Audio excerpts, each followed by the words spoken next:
Et bonjour à tous et bienvenue dans un tout nouvel épisode de cette série des decks d'animé. Aujourd'hui, on va passer en revue l'un des derniers de cette série Yu-Gi-Oh! GX. Il en reste quelques-uns, vous inquiétez pas quand même. Mais je sais que vous avez commencé à faire le décompte et qu'il y a certains personnages que vous n'avez pas encore vus, à l'image aujourd'hui du dueliste du jour, Jim Crocodile. Évidemment, un dueliste assez atypique qui se balade toujours avec son meilleur ami Crocodile dans le dos et qui joue un des decks les plus intéressants selon moi de Yu-Gi-Oh! GX, à l'image des fossiles et de leur mécanique bien particulière. En tout cas, j'espère que son deck vous fera plaisir. Si c'est le cas, n'hésitez pas dès à présent à liker cette vidéo, surtout à vous abonner si c'est toujours pas fait, et bien sûr me lâcher un petit commentaire pour parler d'une des cartes de Jim Crocodile qui vous a le plus marqué. Est-ce que c'est sa force, ses cartes à lui, son archétype, sa mécanique? N'hésitez pas à me dire tout ça et quelle est votre carte évidemment favorite autour de cet univers de Yu-Gi-Oh! GX. Les amis, en ce qui concerne Jim Crocodile, je lui ai attribué la note de 4 étoiles sur 5. Il est quand même très intéressant, il se bat jusqu'au bout lors des saisons 3 et 4. Lorsqu'il y a des gros problèmes, il est toujours là, il est toujours présent à aider Jadem, etc. Mais on sent qu'il y a quand même une petite lacune dans son deck, un petit quelque chose qui fait qu'il n'arrive pas à aller au bout malgré le fait qu'il soit quand même assez surpuissant, ce qui lui vaut selon moi la note de 4 étoiles sur 5, avec quand même un deck très atypique qui a fait des petits ravages et qui malheureusement n'a jamais réellement été méta, mais surtout une mécanique avec des monstres rochers et il n'y en a pas beaucoup. Son deck est donc issu de toutes saisons confondues et vous pouvez le reproduire chez vous pour un budget d'environ 20 €. À savoir qu'il y a quand même pas mal de cartes de Jim qui ont été réimprimés durant les dernières années, ce qui vous permet de le récupérer à moindre coût, puisqu'il y avait quand même pas mal de cartes fusion fossiles quand l'archétype est sorti, qui coûtait un petit peu cher et qui était déjà très compliqué, ne serait-ce que les secrets en magie étaient très chers. Aujourd'hui, vraiment, beaucoup de choses ont été réimprimées, ce qui fait que pour 20 €, vous pouvez reproduire ce deck de Jim avec...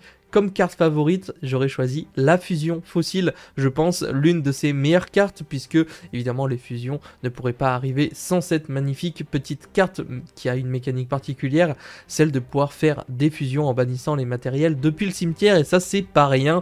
Bref, on est parti pour l'analyse de cette decklist. Les amis, au niveau de son extra deck, qui est quand même pas mal fourni au final, j'ai choisi de mettre le guerrier fossile chevalier squelette. Après, je vais pas vous mentir, toutes les fusions fossiles sont bel et bien présentes pour ce deck.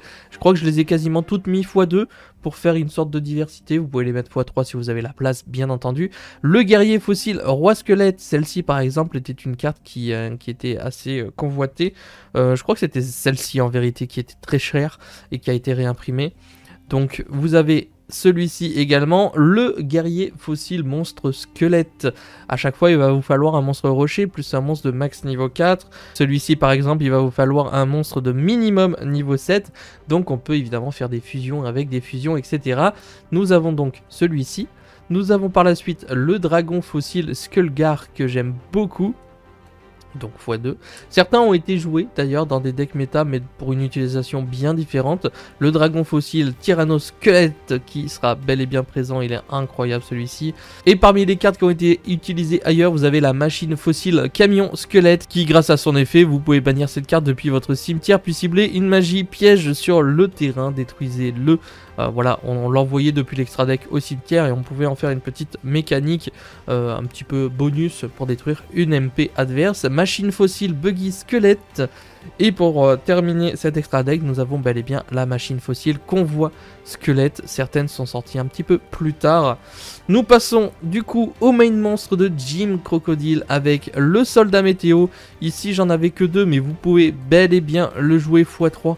Puisqu'on va essayer de multiplier au mieux les cartes qu'il aura jouées dans cet univers de Yu-Gi-Oh! GX, avec le chevalier coquillage qui est sorti il n'y a pas si longtemps que ça également, et qui fait une bonne référence au monstre fossile ici. On continue avec le Silex acéré, carte juste incroyable également. Si cette carte est invoquée spécialement, on va pouvoir défausser une carte, et si on le fait envoyer un monstre fossile depuis votre extra deck au cimetière, voyez, on peut envoyer le fossile que je vous ai dit, et après elle a bien d'autres effets concernant la fusion fossile. et leur mécanique est bien d'envoyer un maximum de cartes au cimetière pour pouvoir créer des fusions et même des effets bonus. Nous avons par la suite le fossile Dina Pachycéphalosaure, c'est trop dur à dire à chaque fois, bel et bien présent dans ce deck de Jim Crocodile. Une carte qui va empêcher chaque joueur d'invoquer spécialement.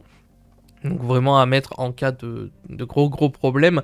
Le fossile Doran Mammouth, que je vais ajouter lorsque cette carte détruit un monstre de l'adversaire au combat et l'envoie au cimetière, on va infliger 400 points de dommages à notre adversaire.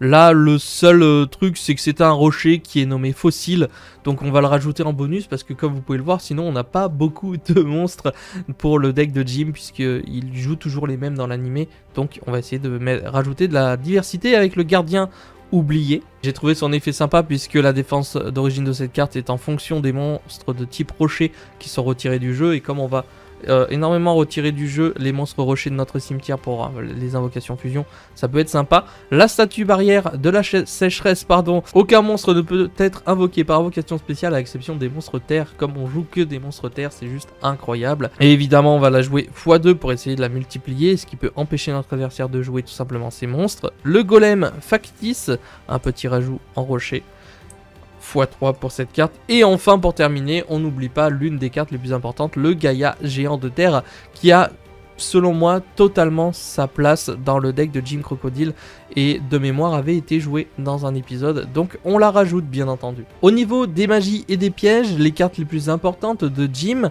c'est la rupture miracle bien entendu, hein. On va envoyer un monstre rocher de max niveau 4 depuis notre deck au cimetière, puis si fusion fossile est dans votre cimetière, on va pouvoir piocher une carte, mais c'est surtout qu'on va pouvoir envoyer du matos, le matos qu'on souhaite au cimetière, et ça c'est pas rien. On va la jouer x2, si vous l'avez x3 je vous la recommande x3 bien entendu.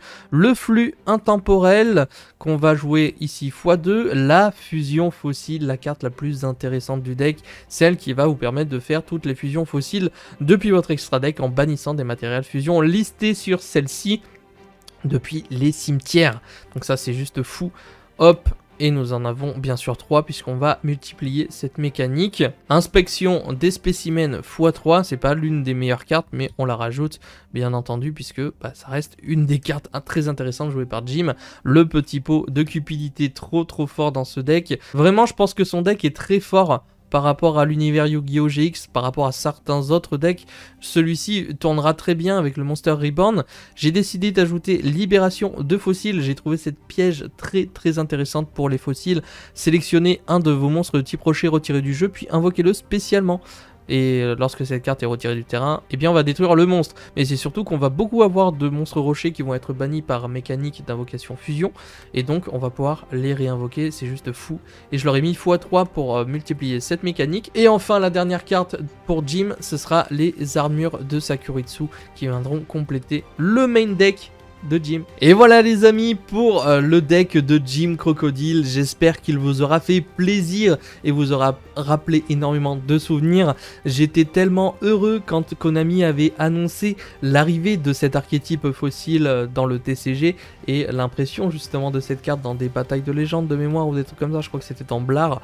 J'étais vraiment trop hypé. Il y a eu d'autres cartes fossiles qui sont sorties par-ci par-là. J'ai enfin pu réunir tout le deck de Jim en espérant qu'il y ait bien d'autres cartes qui n'ont pas été créées encore, qui viendront se rajouter au deck. Toujours est-il que j'attends vos retours dans l'espace commentaire et votre avis concernant cette nostalgie, ce dueliste, son archétype en règle générale. Et je vous donne donc rendez-vous dès vendredi pour le deck un peu plus brûlant d'Austin O'Brien et ses volcaniques. Donc on se retrouve là-bas vendredi, sinon je vous dis à bientôt pour une prochaine vidéo. C'était Yamiro, ciao les potes.